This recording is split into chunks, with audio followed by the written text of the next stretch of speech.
Sir मला ओळखलत का? TV10. अरे क्या बात आहे, तुम्ही एकमेव मान्यवर नेत्यापैकी एक आहात ज्यांनी मला सपोर्ट म्हणून कॉल केला सर. आणि इनफॅक्ट फॉर इन्फॉर्मेशन मी नंतर राकेश विटकरना पण भेटलो.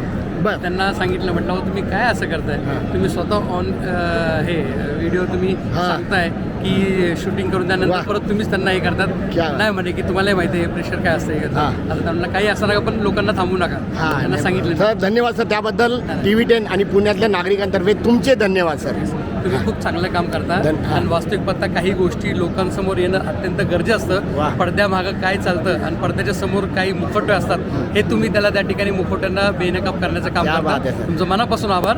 आणि त्रास होतो तुम्हाला, अनेक वेळेस आम्ही बघतो तुम्हाला त्रास होतो, धक्काबुक्की होती, काही लोक हल्ले करतात, पण या सगळ्या संघर्षाला सामोरं जाऊन तुम्ही लोकांचा आवाज बनवून ठेवला, त्याबद्दल तुमचं कौतुक. तुमच्यासारख्या लोकांमुळेच मी टिकून आहे सर. बस बाकी काय नाही सर, असा सपोर्ट राहू द्या, बाकी काय नाही. धन्यवाद. हे सर.